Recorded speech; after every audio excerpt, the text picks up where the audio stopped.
suis ravi d'être avec vous ce matin. Et donc, on m'a demandé de témoigner, on m'a demandé de parler d'éthique. Alors que moi, je travaille dans la poubelle, je travaille dans les déchets. Donc, je vais essayer de vous montrer qu'il y a des liens et comment ça marche. Donc, on est avant tout sur un sujet, l'éthique, qui pour moi est symbolique de l'action. L'éthique, c'est l'action. Et pourtant, bien souvent, on parle d'éthique avec des principes élevés, avec des notions de morale. Et moi, quand je travaille dans la poubelle, quand je travaille dans les déchets, je m'aperçois que finalement, c'est l'action qui prime. Et quand on lit cette définition, finalement, il y a de l'action partout. Pratique, normative, avec des règles, dans un milieu naturel et humain. Elle se donne pour but d'indiquer comment des êtres humains doivent se comporter, agir et être. Très clairement, on est dans l'action. L'éthique, c'est comment mieux agir ou comment agir au mieux. Et donc, c'est pour ça que ce sujet m'a passionné et que j'essaye de venir avec vous ce matin témoigner de ce qu'on peut faire, de ce qui se passe. Le système éco-emballage, l'entreprise éco-emballage, est né dans les années 90, à l'époque où il y avait un vrai impact environnemental. On voit ces déchets ici, vous le voyez en 90, des décharges parfois sauvages, en tout cas des plastiques qui volaient un petit peu partout. Et il s'agissait d'agir. Alors normalement, en matière de déchets, quand on agit, on crée une taxe et une administration pour le gérer. Et là, quelque chose s'est passé de tout à fait incroyable. Il y a deux hommes qui se sont rencontrés.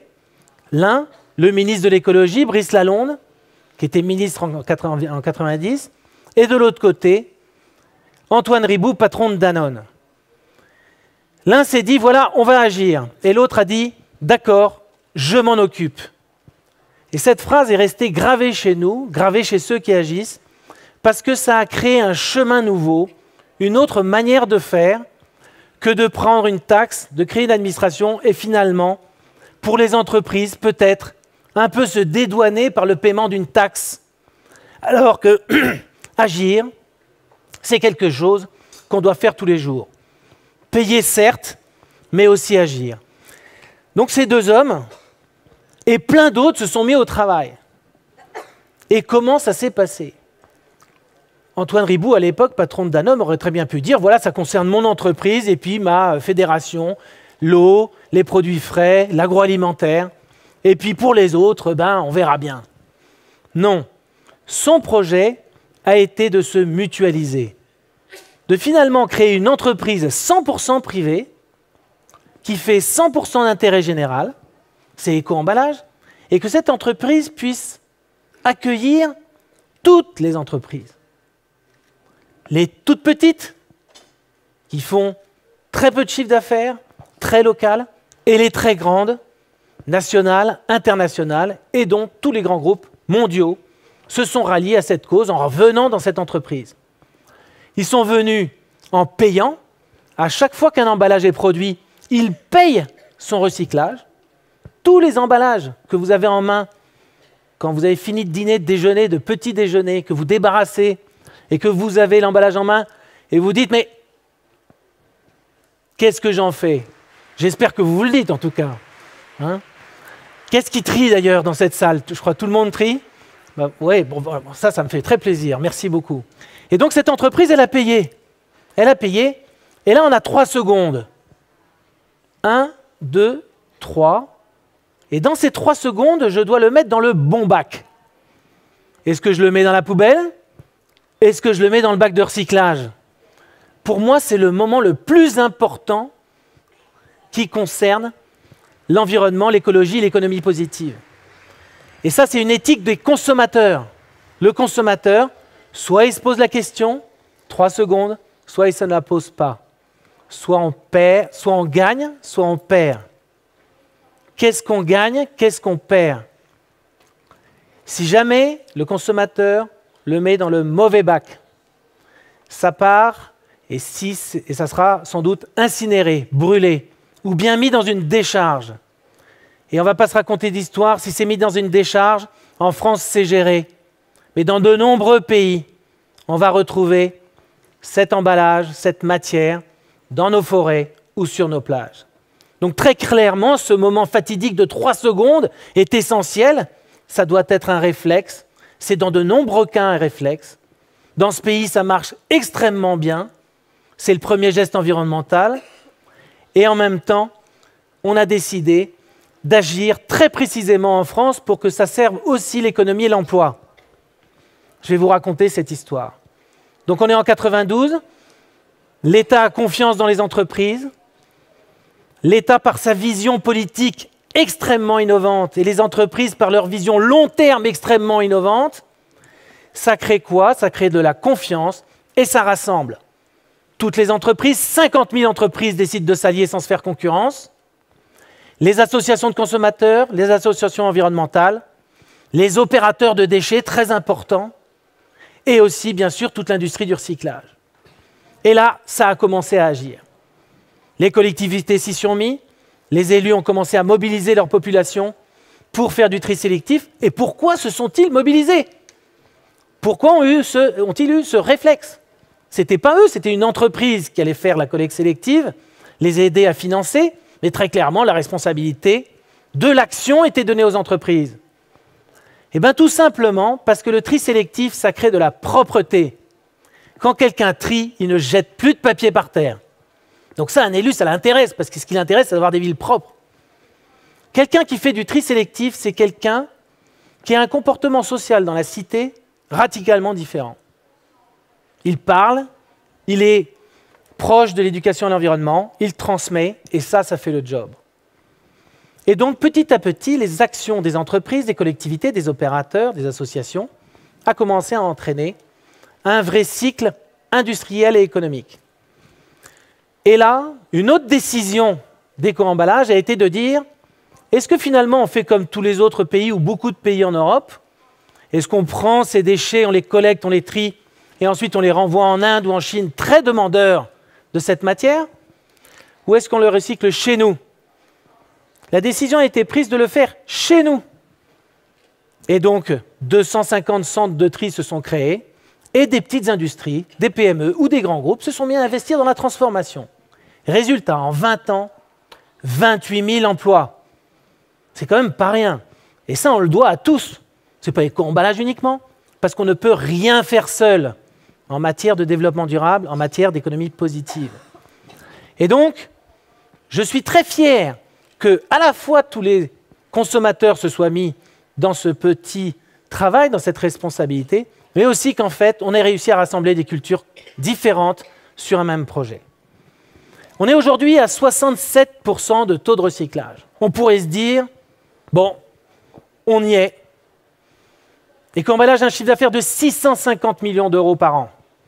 Les entreprises donnent 650 millions par an pour recycler nos emballages ménagers. C'est pas rien, ça peut aller jusqu'à 3% du chiffre d'affaires d'une entreprise. Ça m'étonnerait qu'une taxe ait réussi à collecter 3% du chiffre d'affaires d'une entreprise. Ça aurait été même impossible.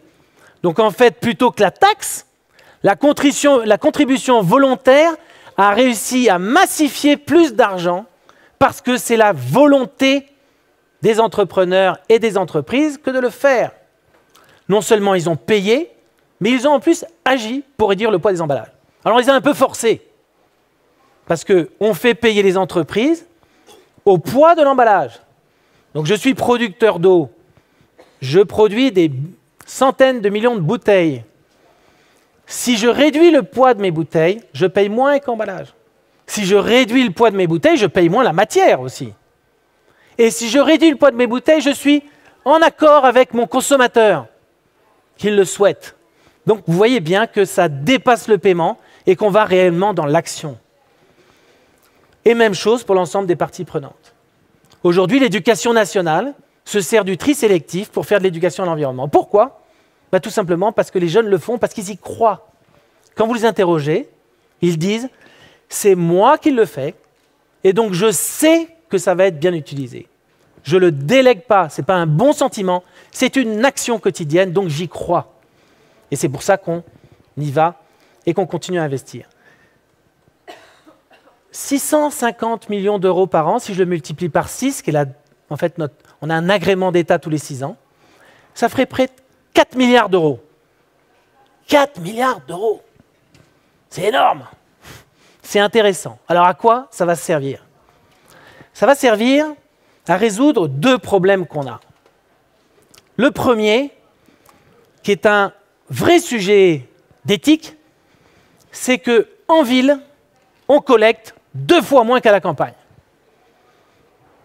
Et mauvaise nouvelle, dans 10 ans, on sera 85% de la population mondiale à habiter en ville.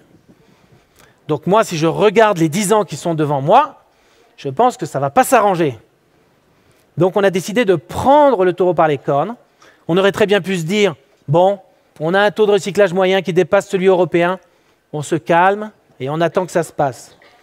Pas du tout, nous allons agir en ville et nous avons décidé d'investir encore plus pour faire en sorte qu'on donne la possibilité aux gens de trier. Et ça, il faut équiper les villes, il faut sortir les bacs de locaux poubelles qui sentent mauvais, qui sont mal éclairés, dans lesquels on ne se sent pas bien. Il faut les mettre dans la rue à la place de parking ou enterrés pour qu'on puisse donner aux gens, aux habitants des villes, le droit à trier d'une manière simple et facile. Le deuxième caillou dans la chaussure, c'est le plastique, je l'ai évoqué tout à l'heure.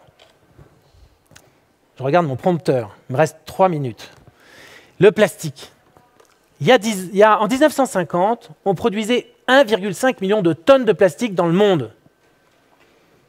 Aujourd'hui, 350 millions de tonnes de plastique sont produites dans le monde et bientôt 750 millions de tonnes.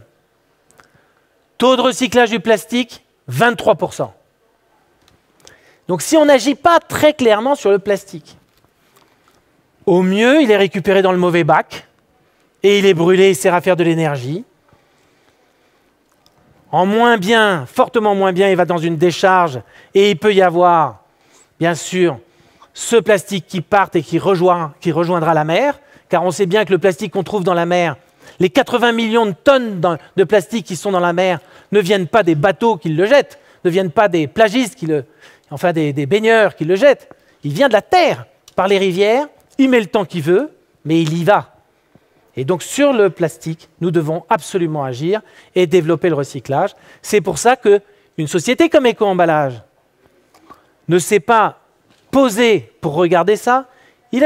On a juste dit, voilà, comment on peut essayer en vrai d'essayer de le faire. On a fait une expérimentation sur 6% de la population française. Et on a regardé ce qui marchait bien et on a regardé ce qui ne marchait pas bien. Et en fait, on en a tiré des bonnes pratiques et au niveau européen, on va les lancer pour pouvoir faire en sorte qu'on recycle davantage de plastique. Et le résultat qu'on va avoir, c'est que dans moins de 10 ans, on aura doublé le taux de recyclage du plastique. Je m'y engage et j'en suis certain. Donc voilà un peu comment ça s'est passé. Pour moi, très clairement, l'économie positive, son éthique, c'est l'action. Son éthique, c'est peut-être aussi ses erreurs de temps en temps. Son éthique, c'est de mesurer et d'ouvrir ses portes pour bien faire comprendre qu'en fait, on peut arriver à créer de la valeur, que ce soit de la valeur économique, de la valeur sociale et de la valeur environnementale en agissant. C'est ça pour moi. L'éthique, très clairement, je suis convaincu que le principal concurrent de l'éthique, que le principal concurrent de l'économie positive, c'est l'inaction. Et c'est pour ça que je me mobilise et c'est pour ça que je pense que nous devons à tous les moments de notre vie se mobiliser, ne serait-ce que 3 secondes dans une journée, pour à un moment donné enclencher une marche en avant qui, à mon avis, arrivera vers quelque chose de positif. Voilà, je vous remercie à tous de trier et je vous remercie de m'avoir écouté.